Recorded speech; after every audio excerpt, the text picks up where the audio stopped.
Bueno, compañeros, después de sus exámenes y dándoles un tiempecito de estudio y luego de descanso, entonces vamos a retomar nuestras clases el día de hoy. Hoy vamos a hablar sobre los contratos traslativos de propiedad. En el programa, si yo no mal recuerdo, dice contratos traslativos de dominio. Entonces, eso nos lleva siempre a la pregunta de si son traslativos de propiedad o son traslativos de dominio. Para poder entender si son de propiedad o de dominio, pues debemos saber qué es la propiedad y qué es el dominio. Cuando estamos hablando de dominio, estamos hablando de un punto de vista subjetivo. Y decimos que el dominio es la facultad de usar y disponer de algo. En cambio, cuando estamos hablando de propiedad, estamos refiriéndonos a una situación ya objetiva, ya una cuestión de definición legal. Y entonces en el diccionario enciclopédico de Cabanelas encontré lo que podría ser la definición que vamos a ver en todos los demás diccionarios. Cabanelas dice que es un derecho real en virtud del cual una cosa se encuentra sometida a la voluntad y a la acción de una persona. Entonces tenemos dos puntos de vista, uno subjetivo con respecto al dominio y uno objetivo con respecto a la propiedad. En términos generales, nosotros podríamos decir que hablar de propiedad y de dominio son casi que sinónimos. Y digo casi que sinónimos porque realmente no es lo mismo propiedad y dominio. Pero si nosotros vemos dentro de lo que es la definición de la propiedad, vamos a encontrar inmerso el dominio. Cuando se transfiere una propiedad, se transfiere también el dominio. El dominio y la propiedad están intrínsecamente unidos. Por lo tanto, no podemos separar la propiedad del dominio. Lo que sucede en la práctica es que hay algunas excepciones en las cuales pareciera que el propietario no tiene el dominio de la cosa, como por ejemplo en el caso de la nuda propiedad. Cuando estamos hablando de la nuda propiedad, vemos que una persona es propietaria de un bien, pero no tiene el uso y disfrute de ese bien, o sea, no tiene el dominio pleno, porque cuando estamos hablando de dominio nos estamos refiriendo a esa facultad que tiene el propietario de hacer lo que se le dé la gana con sus cosas. Sin embargo, en el tema del usufructo, por ejemplo, vemos que el propietario no puede disponer plenamente del bien. No hay una libre disposición del mismo porque el dominio está restringido. El propietario no puede hacer uso de la cosa, no puede disfrutar la cosa. Eso le corresponde al usufructuario. Entonces, por eso es que algunas veces no entendemos el tema de si es propiedad o es dominio. Lo correcto es hablar sobre contratos traslativos de propiedad, no contratos traslativos de dominio. Y en ese sentido, la definición legal contenida en el artículo 1790 nos dice precisamente lo que es la compraventa. Dice, por el contrato de compraventa, el vendedor transfiere la propiedad de una cosa. No dice el dominio de una cosa, dice transfiere la propiedad de una cosa y se compromete a entregarla. Y el comprador se obliga a pagar el precio en dinero. Más adelante vamos a ver esta norma en toda su extensión. Tiene varios presupuestos que son importantísimos. Lo primero es el tema de la propiedad, es decir, se transfiere la propiedad.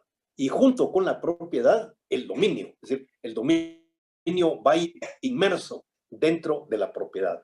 Pero luego viene el compromiso de la entrega. Cuando estamos hablando del compromiso de la entrega, nos estamos refiriendo a aquellos contratos que no son instantáneos. Cuando un contrato de compraventa es instantáneo, en el mismo momento se entrega la cosa y se paga el precio. Aquí, al decirnos que se compromete a la entrega de la cosa, estamos hablando ya de un cumplimiento que se va a dar en el tiempo. Pero luego nos refiere también que el comprador se obliga a pagar el precio y dice pagar el precio en dinero. Entonces, aquí vamos a entender en el artículo 1790 dos elementos que son esenciales en un contrato de compraventa, tal cual son el precio y la cosa. Son elementos esenciales que no pueden faltar en ningún contrato de compraventa. Si en un contrato de compraventa no hay cosa, no hay contrato. Si no hay precio, no hay contrato. Entonces, un contrato de compraventa tiene que tener precio y tiene que tener una cosa. Pero eso lo vamos a dejar para su momento. Entendido eso, vemos en el esquema que dentro de los contratos traslativos de propiedad tenemos el contrato de compraventa, el contrato de permuta, el contrato de donación y entre paréntesis pongo el contrato de mutuo.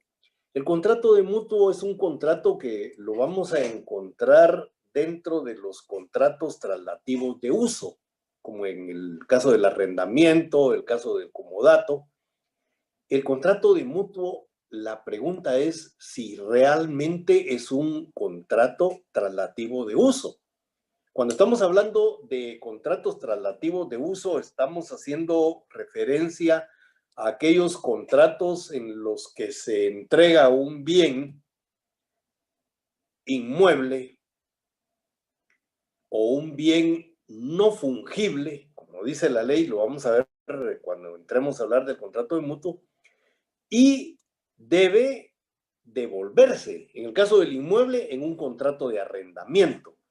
En el caso del comodato, puede ser un bien mueble que se entrega para ser usado y posteriormente devuelto. Por eso es que la ley establece que debe ser un bien no fungible, un bien que no desaparece con el uso.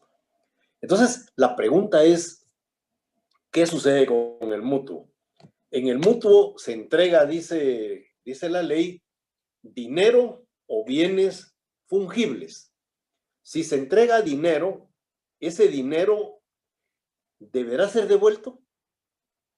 Bueno, la respuesta es, se devuelve una cantidad igual, porque si a mí me prestan 100 quetzales y me dan un billete de 100 quetzales, no voy a devolver ese billete de 100 quetzales, es decir, ese billete lo voy a despedazar, pues en cuestión de un par de horas ya no existe, pero en el momento del cumplimiento debo entregar 100 quetzales. Esos 100 quetzales, ¿cómo los voy a entregar? Ya no puedo devolver el billete que me dieron, lo voy a pagar con 5 billetes de a 20, con 2 de a 50, o dependiendo de cómo está fraccionado el quetzal. Entonces, voy a devolver una suma igual a la que me prestaron, pero no voy a devolver el bien que me dieron. Si me dan un bien fungible, como es un quintal de maíz, por ejemplo, ese quintal de maíz lo voy a volver tortillas, lo voy a hacer masa primero y tortillas después, pero en el momento del cumplimiento voy a tener que devolver un quintal de maíz, que fue lo que me prestaron. Entonces, la pregunta es, ¿será un contrato de uso o será un contrato traslativo de propiedad?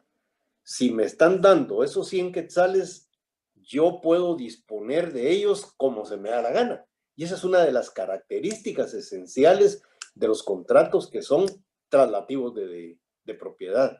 Entonces, el contrato de mutuo queda, diría yo, como un contrato sui generis, pero más inclinado a ser considerado un contrato traslativo de propiedad que un contrato traslativo de uso. Pero sobre él vamos a profundizar más cuando veamos los contratos traslativos de uso y nos toque estudiar precisamente el contrato de mutuo. Entrando al contrato de compraventa, decía entonces el artículo 1790 nos establece que en el contrato de compraventa aparecen dos personajes, el elemento subjetivo, que son el vendedor y el comprador. Para ser vendedor se requiere, primero, tener capacidad civil. Para poder celebrar un contrato de compraventa, nosotros debemos de recordar siempre los elementos esenciales contenidos en el artículo 1251. ¿Cuáles son? La capacidad es el primero, el objeto y el consentimiento. Entonces, para ser vendedor, es decir, para ser sujeto de un contrato de compraventa, se requiere tener capacidad civil. Pero luego nos refiere ahí la libre disposición. Y ahí es donde volvemos nuevamente al tema del dominio. Cuando una persona es propietaria de un bien que va a enajenar, porque cuando estamos hablando de contrato de compra-venta, estamos hablando de un contrato de enajenación. Entonces, en un contrato de enajenación, lo que se va a enajenar tiene que ser propio para luego convertirse en ajeno. Y entonces, no basta con ser propietario del bien, sino que también hay que tener la libre disposición. Y si la libre disposición está limitada, ese contrato no se va a poder realizar. Y cuando hablo de la limitación del dominio, regreso otra vez al usufructo. El usufructo es un contrato traslativo de propiedad, pero el que adquiere con un dominio limitado. Es decir, no puede usar ni disfrutar el bien que le está siendo enajenado por esa limitación. Entonces, ahí no hay una libre disposición. Por lo tanto, para poder realizar la enajenación, tiene que haber autorización del usufructuario. Un usufructuario se puede oponer a una compraventa. Es decir, todos los contratos de compraventa que están limitados por un usufructo son contratos que no se pueden vender libremente. Hay que pedir autorización del usufructuario. Lo mismo ocurre con los contratos de compra-venta sobre bienes que están hipotecados o que están pignorados. Esos bienes no se pueden vender sin autorización del acreedor. Entonces, el dominio en ese momento, vemos, está limitado. Entonces, para poder vender, tiene que ser uno propietario de la cosa y además de ser propietario de la cosa, tener la libre disposición de la misma. Hay muchos bienes, por ejemplo, los bienes de uso público, que son propiedad del Estado, pero el Estado no los puede vender.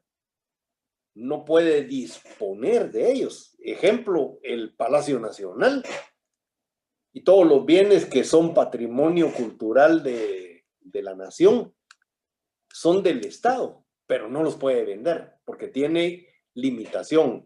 Hay bienes que son del Estado y que se pueden vender, se venden en pública subasta o como sea, pero no se pueden vender los bienes públicos, estatales, que tienen limitación, como el caso del Palacio Nacional, como todos los bienes que son patrimonio cultural de la nación.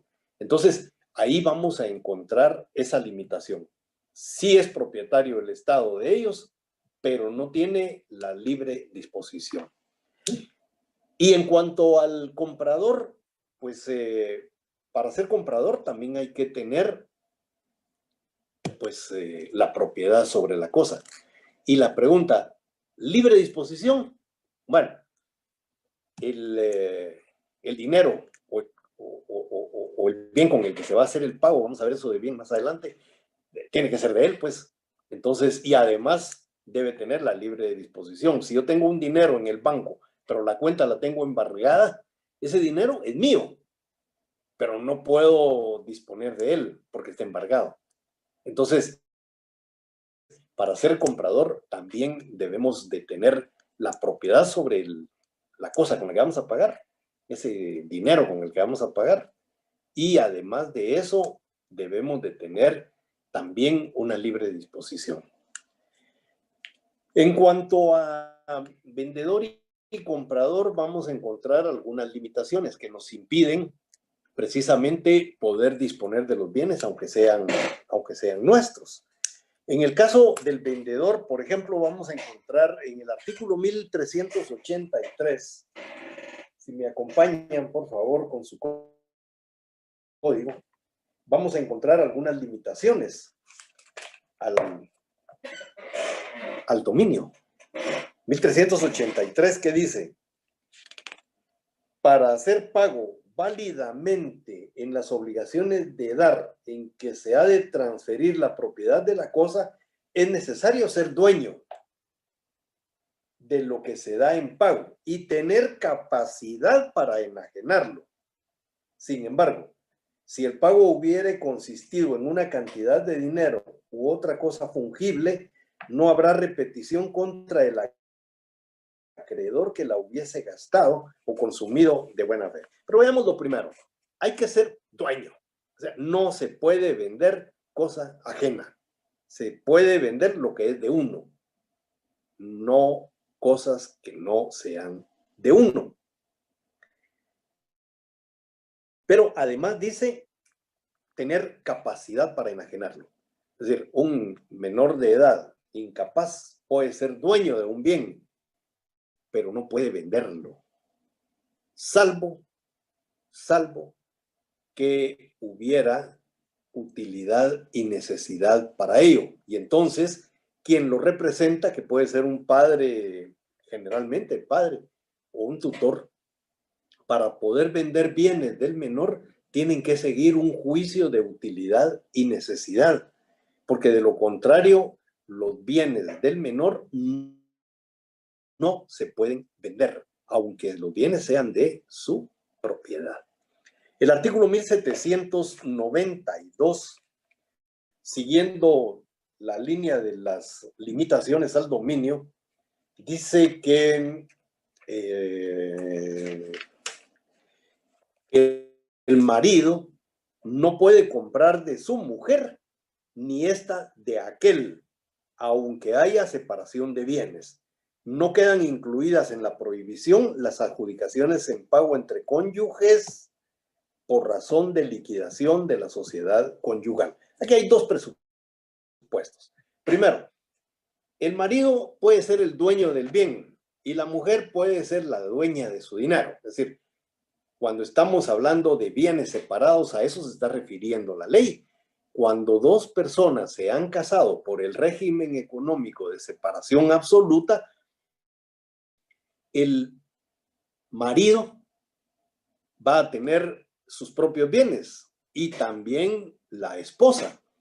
Entonces, no es raro que la esposa tenga su propia cuenta bancaria con suficiente dinero como para comprar el bien que es propiedad del marido, porque ese bien no es de ella, ni va a tener derecho a ese bien a la hora del divorcio. Entonces, el bien es del marido. Si ella lo quiere comprar, la ley se lo prohíbe. Dice que no existe la posibilidad jurídica de un contrato de compraventa entre cónyuges. Lo único que sí acepta la ley es el tema de la adjudicación en pago. Es decir, si el marido es propietario de un bien y le debe alimentos a la esposa, por ejemplo, o cuando se divorcian, van a liquidar bienes, van a liquidar derechos y obligaciones. El marido puede garantizarle a ella o pagarle los alimentos con un bien de su propiedad. Eso es lo único que acepta la ley, pero no un contrato de compraventa. El artículo 1794 dice que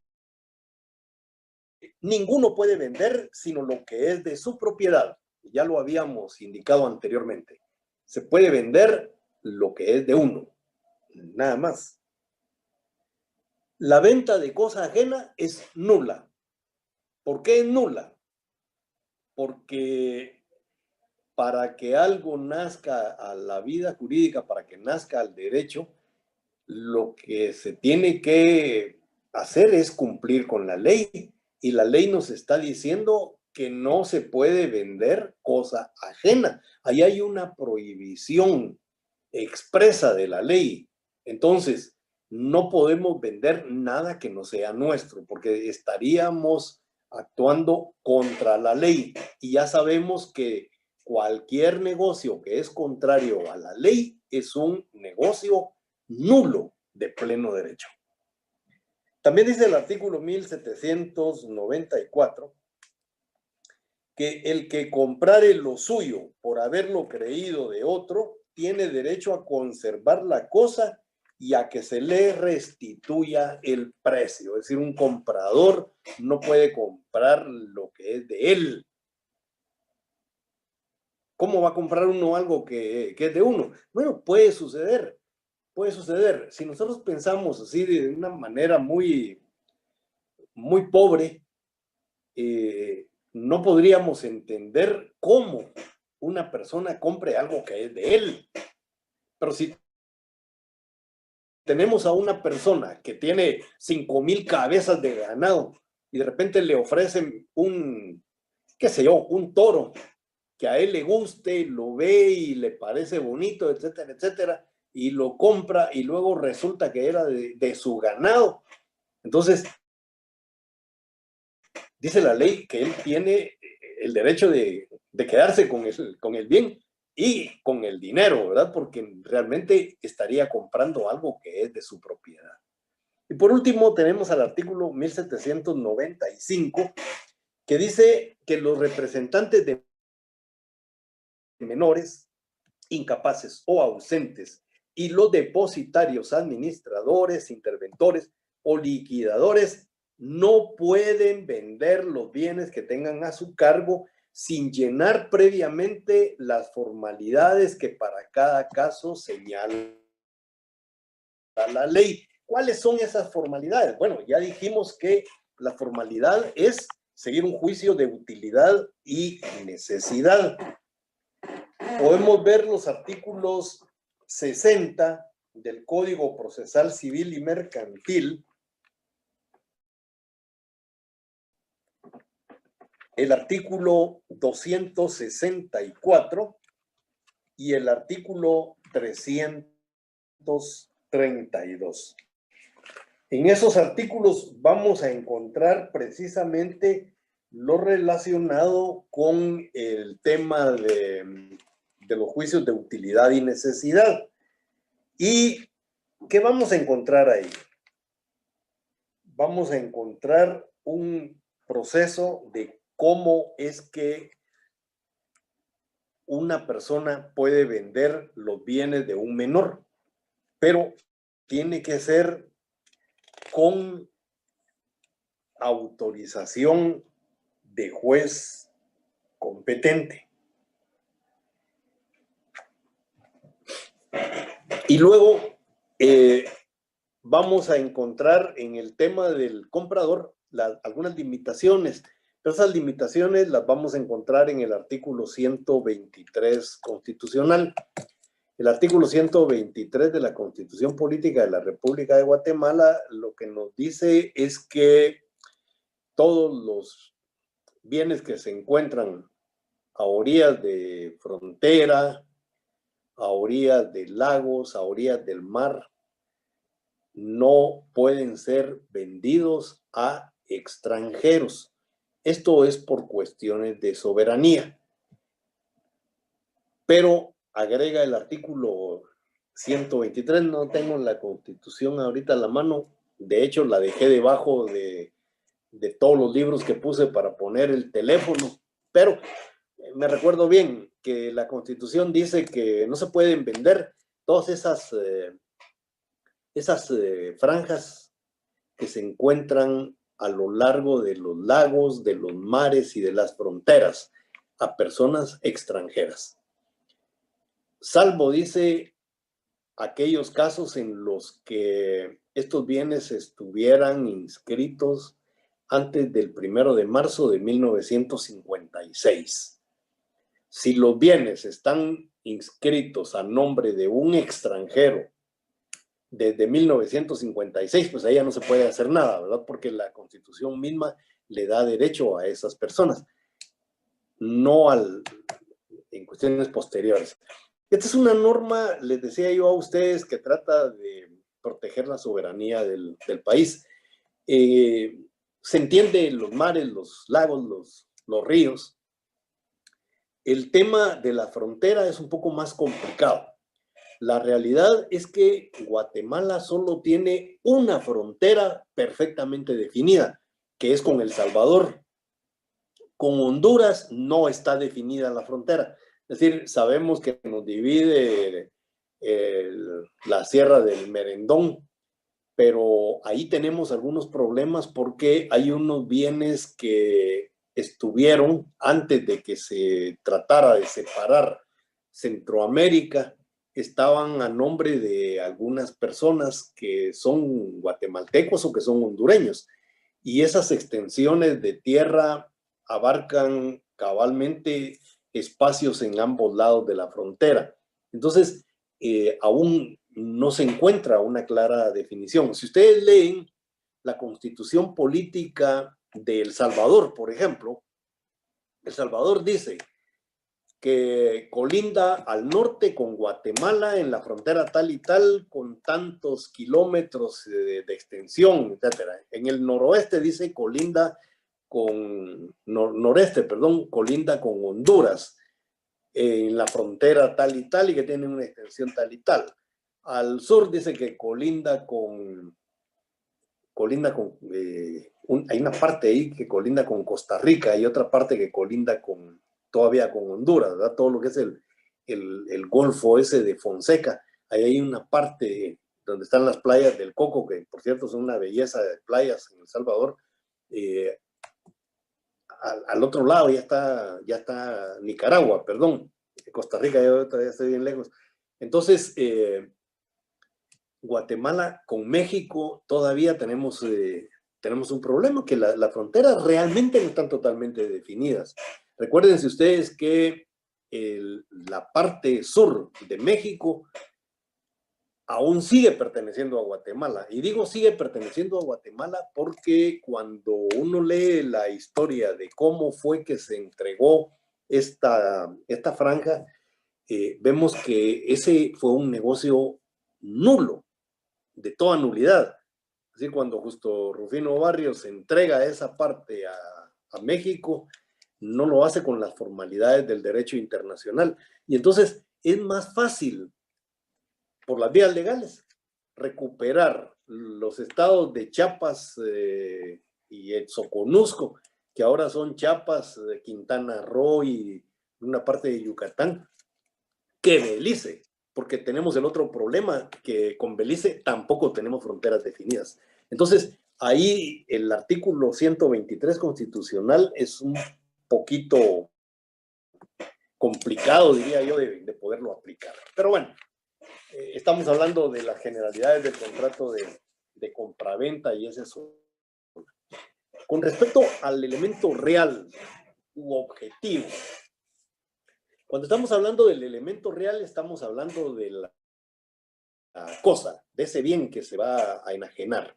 Para que la cosa sea elemento esencial del contrato, porque recuérdense, el artículo 1790 dice que es un elemento esencial. ¿Qué dice el 1790? Que para que exista compraventa tiene que haber cosa y precio. Entonces, un elemento esencial como la cosa tiene que tener, en principio, una posibilidad física. Posibilidad física. El artículo 1805 refiriéndose a la posibilidad física, establece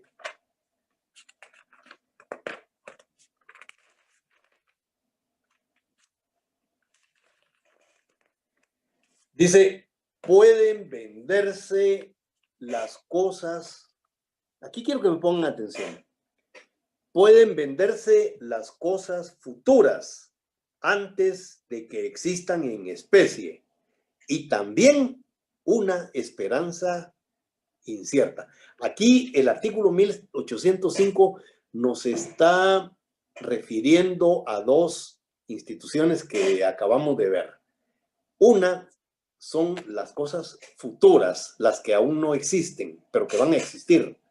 Y la otra a las cosas aleatorias, las que están determinadas por la suerte.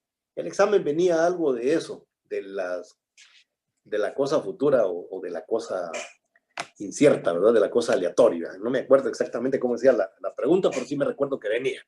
Entonces, cuando estamos hablando de esa cosa futura, nosotros debemos tener siempre bien claro que las cosas, cuando tienen posibilidad física, nos estamos refiriendo a que son cosas que están determinadas o que son determinables, aunque aún no existan. Hay un artículo 1538, me recuerdo, no es que me recuerde, yo lo tengo apuntado aquí en mi código, espero que ustedes también. Esta clase ya la vimos, el objeto del contrato dice, no solo las cosas que existen pueden ser objeto de los contratos, sino las que se espera que existan. Las que se esperan que existan, estamos hablando de un futuro, o sea, cosas que aún no existen, pero se espera, dice, que puedan existir. Pero es necesario que las unas y las otras estén determinadas, o al menos en cuanto a su género. Y entonces yo les decía a ustedes en alguna ocasión que se puede vender una cosecha de café que aún no existe. ¿Por qué se puede vender? Porque el artículo 1538 dice que se pueden vender. Dice que las cosas que aún no existen, pero que se espera que vayan a existir. Entonces yo decía, bueno, tenemos un terreno sembrado de café que ya está para producir, es decir, tenemos árboles que tienen más de 3 años de edad, entonces ya están en producción, pero en este momento todavía no podemos establecer cuál es la cosecha, porque ahorita todavía el fruto está verde, no está de corte aún, y entonces vamos a tener que esperar, pero esa cosecha ya se puede vender, porque tenemos que lo que dice el artículo 1538, no solo las cosas que existen pueden ser objeto de los contratos, sino las que se espera que existan. Y entonces, si ya tenemos la plantación, si ya la tenemos incluso con fruto, a veces yo pongo fruto, todavía no tiene fruto, pero en este momento, el día de hoy, si nosotros vamos a todos los cafetales, darnos que todavía algunos tienen flor, pero la mayoría ya tienen su fruto verde. Entonces, ya hay esperanza de que la plantación esa va a tener fruto maduro de aquí a 2 meses, pues. Entonces, se puede vender. Por eso dice el artículo 1800, ¿qué? 805. El artículo 1805 dice, pueden venderse las cosas futuras antes que existan en especie. Existen especie. Pero el artículo 1538 dice que se pueden vender antes que existan en especie. Lo único dice que tiene que ser ya su género, pero el género ya lo sabemos, ¿verdad? El café en tales y tales y tales condiciones y todo. Solo esperamos a que llegue el momento para poder proceder al corte y establecer efectivamente cuánto produjo. Y entonces comienza el tema de la cosecha. Es decir, la cosecha no es únicamente cortar el fruto, es decir, el proceso de cosecha de café y de cualquier otra cosa tiene un montón de pasos, pues, desde la preparación de la tierra hasta la recolección del fruto. Entonces, se puede vender. Pero luego dice que también una esperanza incierta. Y hablábamos nosotros que la esperanza incierta era ni más ni menos que ¿qué cosa? Los contratos aleatorios, los contratos que están determinados a la suerte. Entonces, un contrato de compraventa de cosa futura es diferente a un contrato de compraventa de cosa aleatoria. Son dos instituciones totalmente distintas. La cosa futura es lo que se espera que vaya a existir en un plazo determinado y la cosa aleatoria es aquella que es incierto si va a existir o no va a existir. En el tema de la cosecha de café, por ejemplo, les decía yo a ustedes, eso es cierto. Va a ocurrir, por eso la ley dice, se espera que vaya a existir. En cambio, la cosa aleatoria, ahí es una esperanza. Ojalá me gane la lotería, ¿verdad? Esa es una esperanza. Entonces, los bienes para que sean cosa, para que sean enajenables, para que formen parte de lo que es el negocio de los hombres, para que se pueda celebrar un contrato de compra-venta, la cosa tiene que tener posibilidad física, es decir, tiene que existir, tiene que estar determinada o determinable. Pero también puede ser, dice la ley, una esperanza incierta. Y luego debe tener posibilidad jurídica. Hay cosas que no se pueden vender, pero que existen. No forman parte del negocio de los hombres, no son enajenables.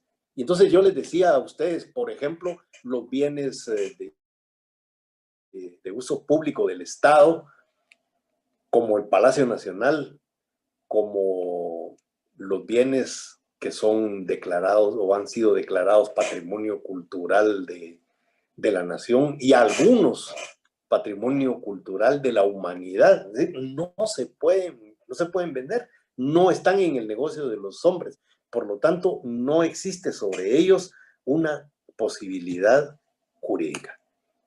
Y en cuanto al precio, decíamos que el precio tiene que ser cierto. No puede haber un contrato de compraventa sin precio. Cualquier contrato de compraventa que no tenga precio es un contrato nulo de pleno derecho. Cualquier contrato que no tenga cosa determinada no puede ser un contrato de compraventa, es nulo. Entonces, en el caso del precio, tiene que ser cierto, tiene que existir un precio determinado. Las partes van a determinar cuál es el precio, pero también el precio puede ser un precio fijo. Cuando estamos hablando de determinado por las partes, estamos diciendo que las partes se van a poner de acuerdo para ponerle precio a algo, pero muchas veces el precio solamente lo pone el vendedor, y entonces ahí estamos hablando de un precio fijo. Y luego el artículo 1790 dice que debe ser en dinero. Y ahí yo le pondría también signo de interrogación. ¿Será que solo en dinero? Bueno, vamos a ver ese tema. El precio tiene ciertas características que no pueden faltar, porque hablar de precio, sí, el precio, pero ¿cuáles son las características del precio? Primero, debe ser real, debe existir, debe ser un precio que las partes han convenido o un precio fijado, pero tiene que ser verdadero. Y fíjense que hago énfasis en la palabra verdadero, porque si no es verdadero el precio, entramos al tema de la simulación, ¿se recuerdan? cuando hablábamos de la simulación, ¿qué tipo de simulación es? Yo me atrevería a decir que es una simulación absoluta. ¿Por qué absoluta? Porque para que el precio exista como un elemento esencial de validez de un contrato de compraventa, dice que tiene que ser real, tiene que ser verdadero. Y un precio simulado es un precio nulo. Es decir, no existe el contrato. Entonces, hay que recordar bien ese tema y analizar si es una simulación absoluta o es una simulación relativa. Entonces, eso se los voy a dejar como tarea para el próximo día de clases.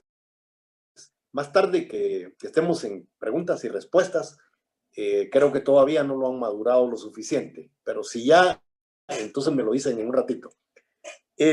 Además, debe ser justo. Bueno, eso es el ideal, que un precio sea justo. Cuando estamos hablando de que un precio sea justo, estamos hablando de que sea que exista una equivalencia verdadera entre el valor del objeto y el precio que se va a pagar. Pero eso en la práctica no se da. El que vende quiere vender caro y el que compra quiere comprar barato.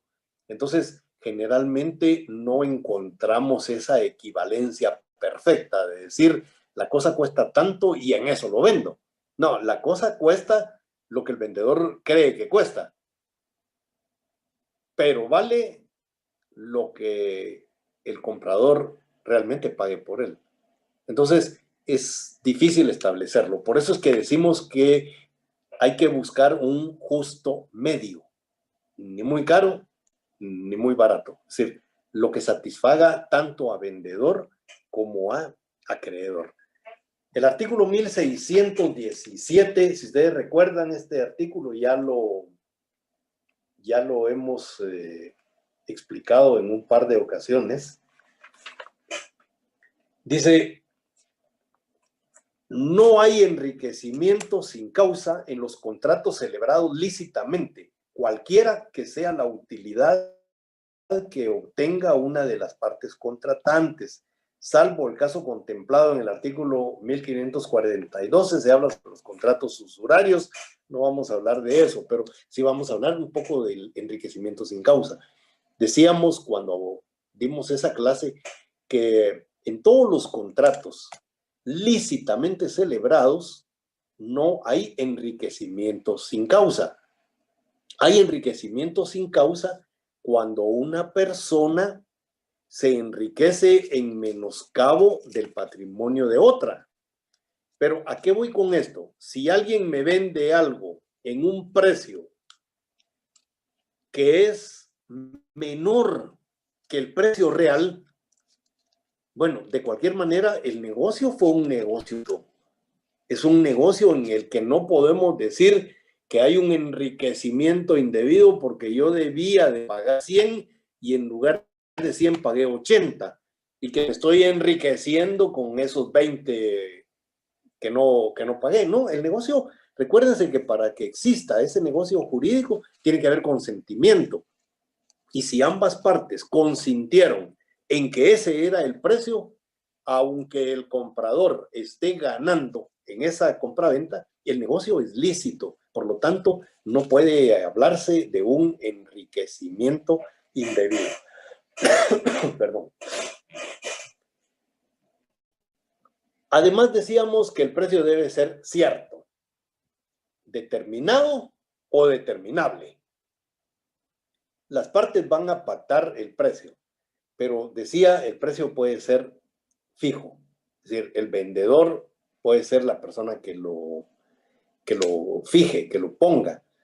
De cualquier manera, hay un precio, ya sea un precio fijado o un precio pactado, pero tiene que ser un precio determinado o determinable, como en el caso de los contratos a futuro.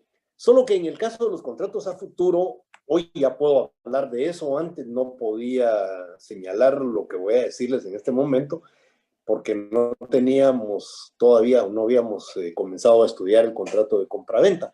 Pero sabemos que se puede realizar un contrato de compraventa por una cosa futura y puede ser determinable, o sea, no está determinado el precio, puede darlo para futuro y aún la cosa podría a futuro, es decir, dejamos eso en suspenso.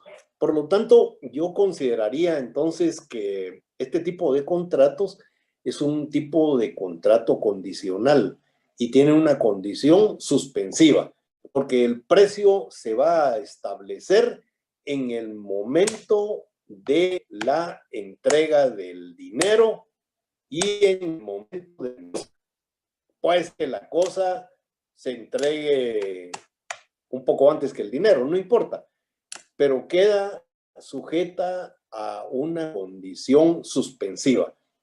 Es decir, los derechos y las obligaciones quedan en suspenso. La compraventa se puede realizar.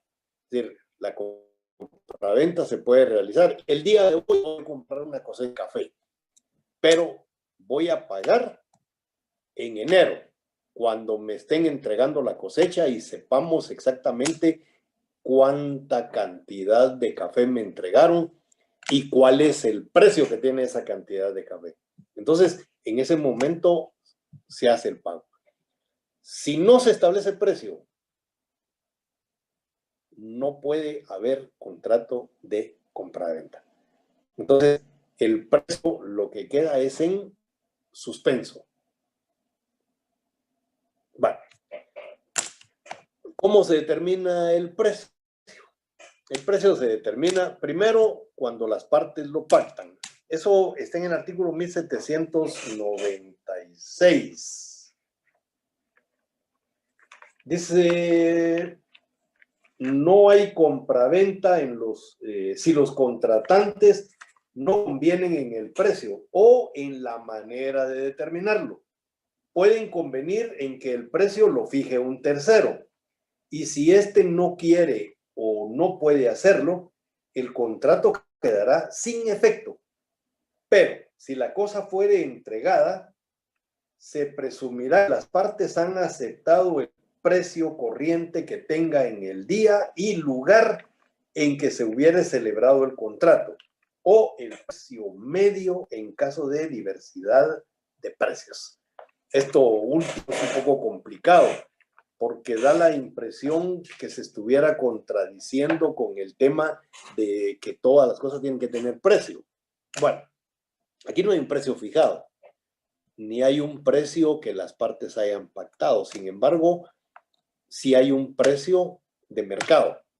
Y si la cosa se aceptó, dice ese artículo, se aceptó con el precio de mercado. Entonces, sí hay un precio en este tipo de situaciones, como lo menciona él.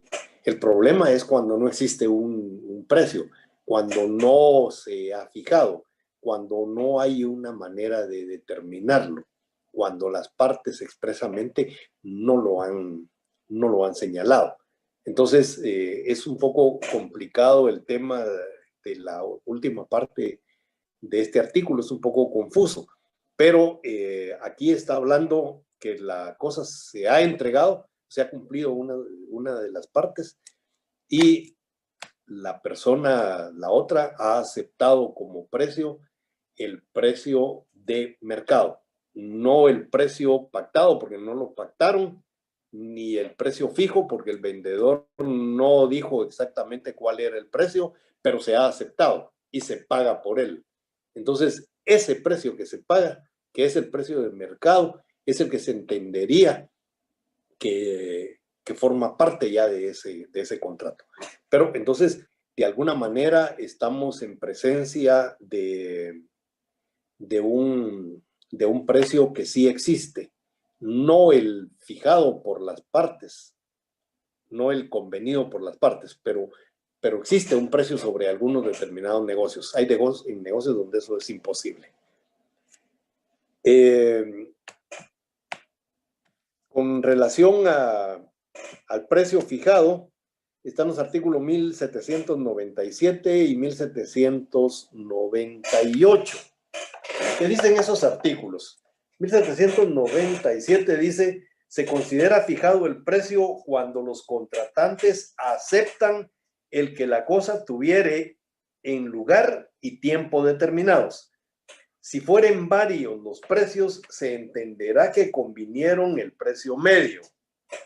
Y en 1798 dice, se entiende fijado el precio en el contrato si las partes se refieren al que resulte de una tasación íntegra o con cierta rebaja convenida, siempre que además se sometan a decisión judicial en el caso de que alguna de ellas no se conforme con la tasación. Aquí estamos hablando en esos dos artículos precisamente de cuando las partes no han fijado un precio, pero el precio lo fija el mercado.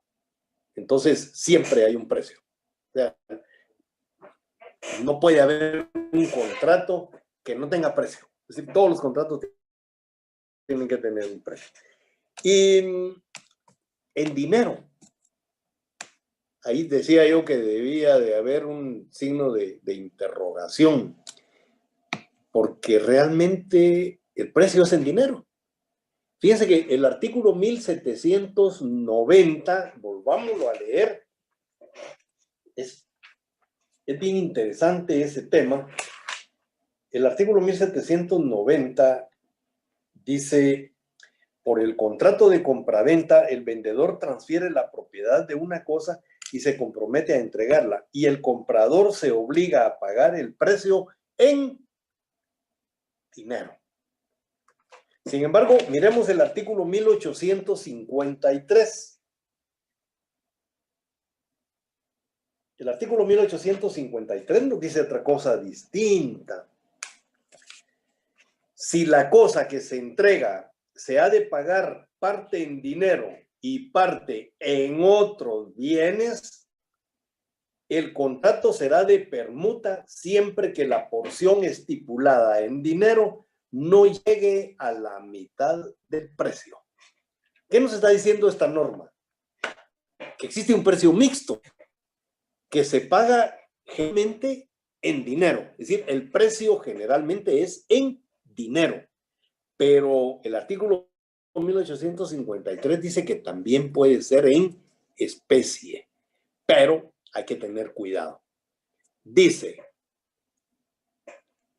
transformando un poquito el artículo, si el precio se paga el 50% o más en dinero, será un contrato de compraventa. Si el precio se paga el 51% o más en bienes y la otra parte restante en dinero, será un contrato de permuta. Entonces, para saber cuando hay un precio mixto, si se trata de un contrato de compraventa o un contrato de permuta, tenemos que ver estos porcentajes. Si el dinero es el 49% del valor y los bienes el 51% en bienes, ese es un contrato de permuta. Pero si por el contrario, el contrato tiene un 50% en dinero y un 50% en bienes, que no sean dinero, ese es un contrato de compraventa. La ley dice que tenga un 50% o más de dinero. Es un contrato de compraventa. Si tiene menos del 50% en dinero y el 51 o más en bienes, ese es un contrato de donación, de permuta. Y con respecto al tema formal, el contrato de compraventa, ¿se recuerdan ustedes cuando hablábamos de los artículos 1574, 1575, 76 y 77?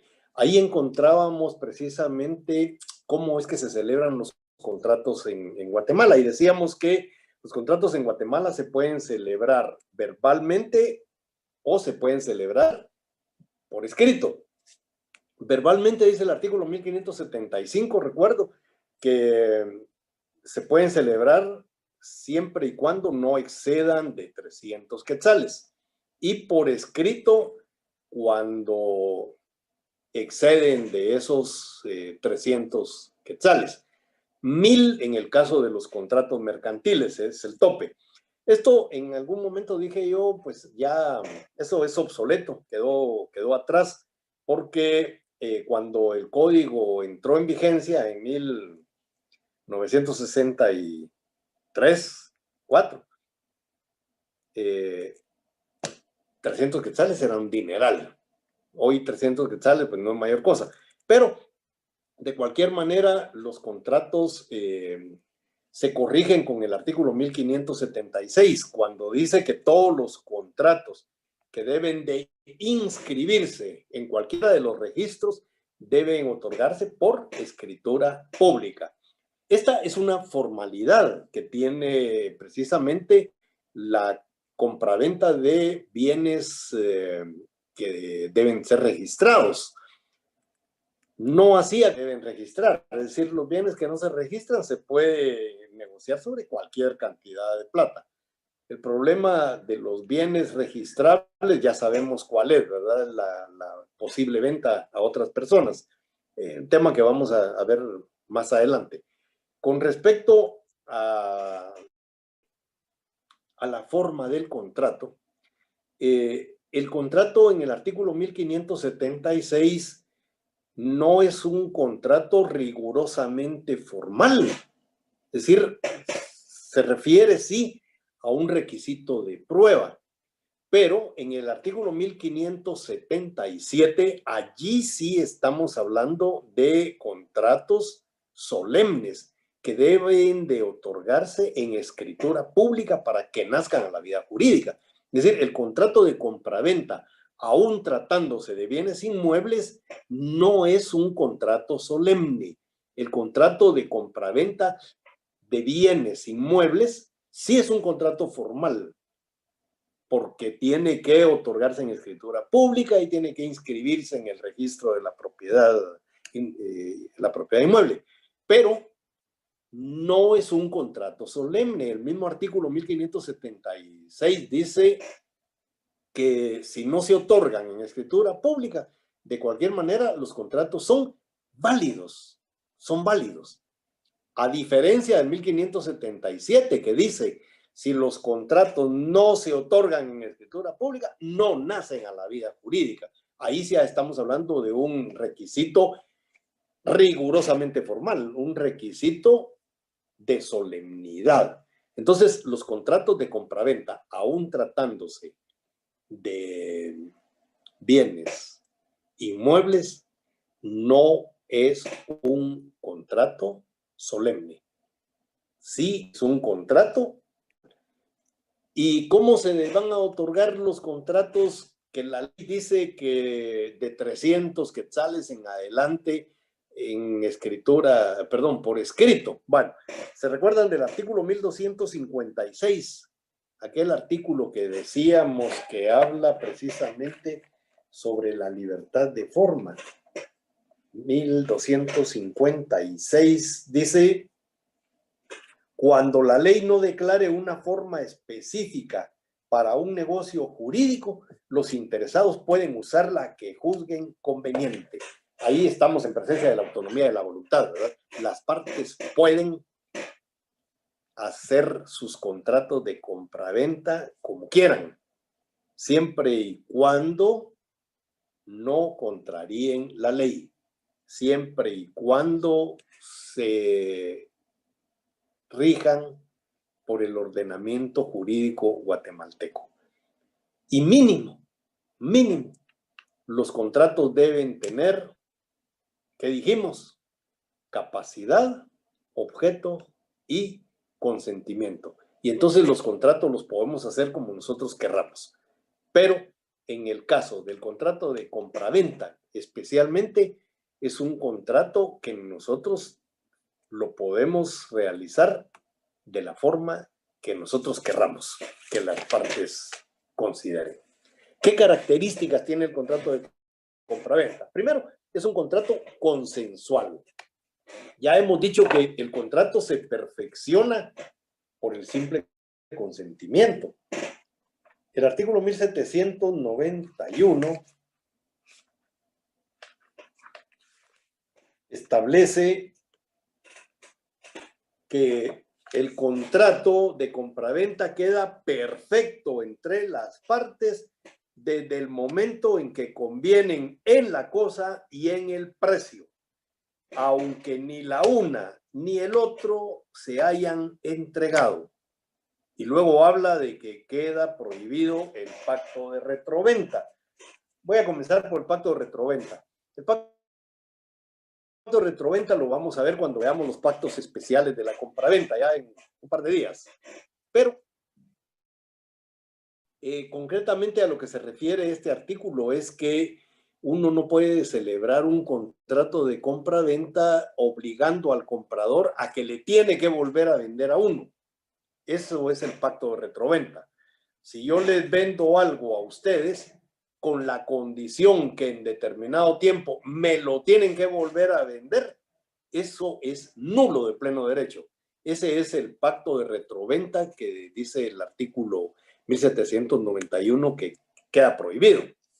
Pero luego dice que el contrato de compraventa queda perfecto entre las partes desde el momento en que convienen en la cosa y en el precio. Esa norma nos viene a ratificar exactamente todo lo que hemos dicho. Elementos esenciales, especiales del contrato son el precio y la cosa. Un contrato de compraventa que no tiene precio, que no tiene cosa, es un contrato nulo de pleno derecho. Y luego habla sobre lo que es la perfección. Dice que el contrato se perfecciona desde que las partes se ponen de acuerdo en precio y cosa. Y aunque no se haya entregado ni el precio ni la cosa. Entonces, aquí este artículo nos está hablando de dos momentos. El momento de la perfección y el momento del cumplimiento. Entonces, un contrato de compraventa es perfecto cuando hay consentimiento. ¿En qué? En el precio y la cosa. Y hay cumplimiento cuando la cosa se entrega, cuando el precio se paga.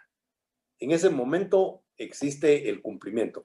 Pero el contrato está perfecto desde el momento que las partes convienen en precio y cosa. Luego es un contrato oneroso conmutativo. ¿Se recuerdan cuando vimos la clasificación aquella de los contratos? Decía que había contratos conmutativos, onerosos, conmutativos, y que eran aquellos en los que se podía establecer desde un principio cuáles eran pues, los derechos y las obligaciones que se contraían, cuáles eran las ganancias incluso que se podían obtener de esa contratación. Es decir, las personas desde el momento que celebran el contrato de compraventa saben cuáles son sus derechos, saben cuáles son sus obligaciones y saben cuáles son los alcances de él. Por eso es un contrato oneroso conmutativo.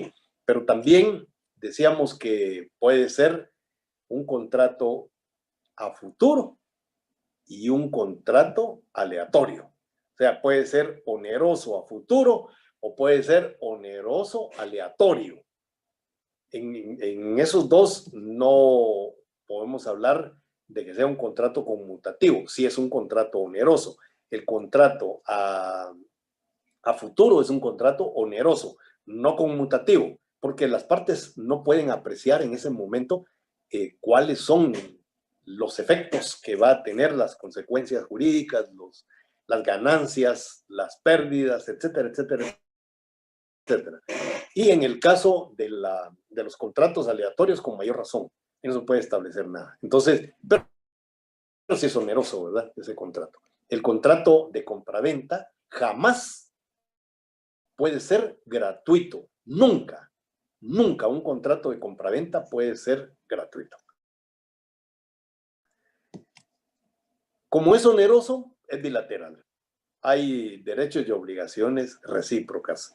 Dijimos que era también un contrato principal. No necesita de la existencia de ningún otro contrato para subsistir. El hecho de que haya contratos preparatorios para celebrar posteriormente una compraventa no quiere decir que el contrato de compraventa sea secundario, es principal, no es accesorio, nunca. Es un contrato principal.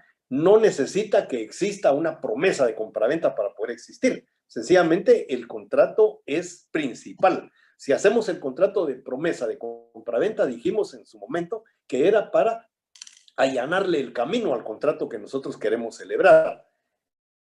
Pero igualmente podemos celebrarlo. Si tenemos un contrato que tiene litigio, pues lo ideal es que termine el litigio para luego comprarlo. Y por eso es que hacemos el contrato de promesa. Pero si no queremos, compramos la cosa con litigio. O sea, podemos comprar cosas litigiosas. Podemos comprar derechos hereditarios. Es decir, yo preferiría aconsejar a mi cliente que no compre derechos hereditarios, sino que le diría, mire, espérese a que lo declaren heredero, que le den su parte y luego cómprele a ese heredero. No le compre derechos hereditarios, porque el problema de los derechos hereditarios es que los derechos, si son herederos universales, van a ser dueños todos los herederos del mismo bien y no se puede establecer cuál es la parte que le corresponda a ninguno de los herederos, porque eso tendrá que hacerse cuando se divida el bien común. Entonces, eso lleva a algunos problemas más adelante. Por lo tanto, es preferible hacer un contrato de promesa para luego comprar, pero ya no se compra derecho hereditario, sino que en este caso se compra la propiedad, porque ya el heredero ya es propietario de su parte. Entonces, mientras eso ocurre, lo mejor es celebrar un contrato de promesa, pero no es que no se puedan comprar derechos hereditarios, claro que se pueden comprar. Es un contrato generalmente absoluto, es decir, el contrato de compraventa es un contrato absoluto. Las partes son las que le ponen condiciones. El contrato de compraventa es un contrato instantáneo. Las partes son las que le ponen plazo, ¿verdad? Pero, o sea, el contrato tiene la característica de ser absoluto, pero puede ser modificado por las partes que le van a poner condiciones o le van a poner plazo. Formal, ya dijimos, es un contrato que se puede celebrar tanto de forma verbal como por escrito. La única excepción que vemos ahí en el tema escrito es cuando se trata de bienes inmuebles o derechos reales sobre los mismos que debe de otorgarse, no debe otorgarse en escritura pública solo porque sí, sino para poderlo inscribir. Pero el artículo 1576 nos dice que el contrato, aunque no se haga de esa forma, es un contrato válido. Y por último, es un contrato que puede ser instantáneo o puede ser de tracto sucesivo. Por regla general, decíamos, es un contrato absoluto. Eso quiere decir que es un contrato de cumplimiento instantáneo. O sea, cuando estamos hablando que es absoluto, estamos diciendo que el contrato se perfecciona y se cumple inmediatamente. Entonces es un contrato instantáneo. Pero también cuando las partes le ponen plazo, ahí estamos en presencia de un contrato de tracto sucesivo. Es decir, un contrato que se va cumpliendo por etapas. Bueno, hasta aquí la primera parte de lo que debemos conocer del contrato de compraventa, son todas sus generalidades. El día jueves comenzamos a ver ya las clases de contrato y el día martes de la otra semana, primero Dios, vamos a estar terminando la clase. Ahí vamos a ver los pactos especiales del contrato de compraventa. Y mientras tanto, pues si hay alguna duda con respecto a la clase de hoy, pues estoy a la orden. Así que, por favor, comiencen con sus preguntas. Gracias.